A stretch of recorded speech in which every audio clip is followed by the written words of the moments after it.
code is everywhere. From Gmail to Google Drive and all the things with that. It's on your work and online shopping, social media, video games, and video editing software, photo editing. Anything that runs on a computer has code associated with it, which is why being a software developer is so important, because without it, computers wouldn't really be as functional as they are today. So when I first got into ISM, I knew that I just wanted to do something with programming, and that's really it. So I had to go a little deeper, and I figured out I wanted to make something that people could use, make solutions to problems that we had, whether they be small or big, and also make something new, which leads me to my quote. When Henry Ford made cheap, reliable cars, people said, "Nah, what's wrong with the horse?" And that was a huge bet he made, and it worked. So you sort of have to go outside of what people expect and be innovative. You can't just be okay with what's currently out there. And you have to always be trying to make something new. And taking those desires, I realized application software development is the right thing for me. To improve in what I currently knew, which wasn't too much, it was just one computer science course, I had to have experience and know how to research. Education, it's preferred to get a job, but if you can research, you can find solutions to anything online, because nobody really knows everything about coding. And experience, I went to an informational interview at UNT and talked with a professor of software engineering there.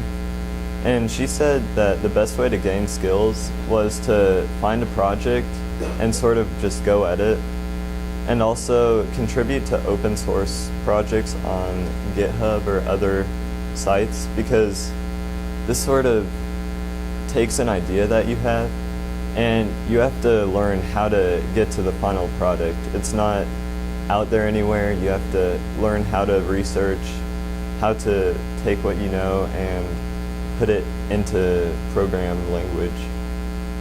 And open source, that's sort of a way where code is shared everywhere. It's open for everyone to take it, which is nice because it's easy to improve.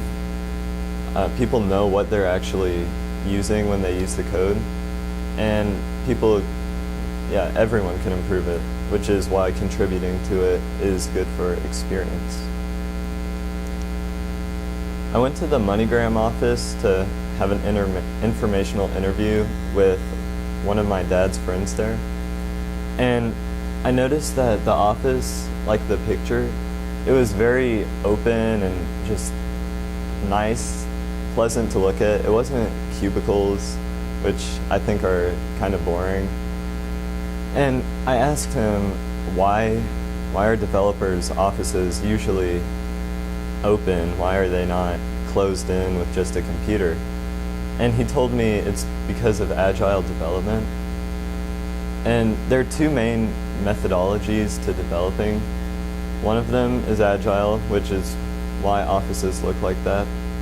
And it takes the overall product and it chops it up into sections that are then given to teams to solve, and they finish them, and a product is made at the end of every 2 weeks. It's just a small improvement, but it's something that the customer can get back and be like, yeah, I like that. Or they can completely change it, which is an advantage of Agile, because you're constantly receiving feedback. It's not the customer doesn't know what's going on and then end. They're constantly being involved throughout the entire process. And the waterfall method, this one's older, and a lot of people are moving towards Agile, but This one, it's where all the work, it's designated in the beginning of planning, and they sort of look like what needs to get done, and they sort of just go at it with no customer contact along the way, and the product's just given to them at the end. But both of these, despite their differences, they still go through planning and testing and development. It's not just sort of random, it's all a big process.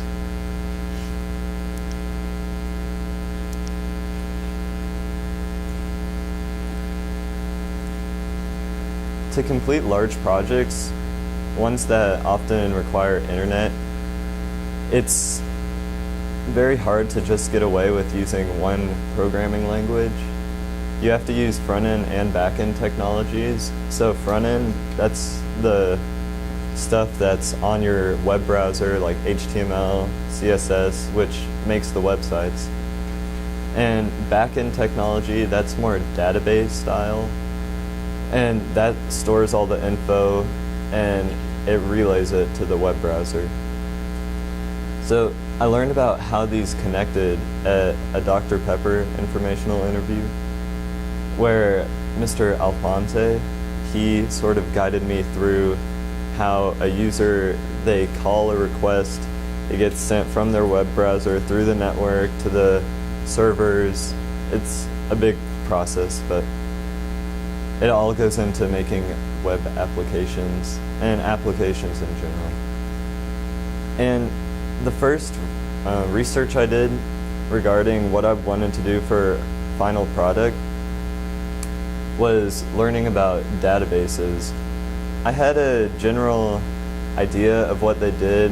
It was sort of like, oh, they stored information, but that wasn't really enough to get by on.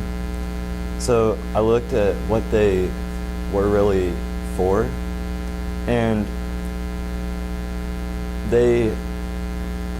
so a database, it's like a file cabinet, and within that, there are folders for tables, which can store specific sets of information, and then within those folders, you have the files, which is the actual information.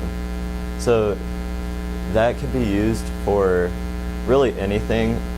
According to one of the informational interviews I was at, those are always used in programs. You can't really get away with just using a ton of variables because that just becomes spaghetti code, like unintelligible.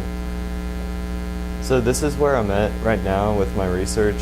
I have a basic understanding of what it means to be a software developer, because at first I was sort of lost in what to do because I just knew I wanted to do programming. But now I have a specific guided route at where I want to be in the future and how to accomplish it.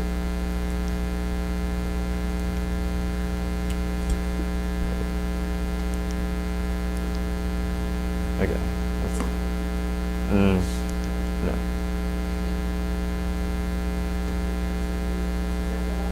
Oh yeah. Thought it went.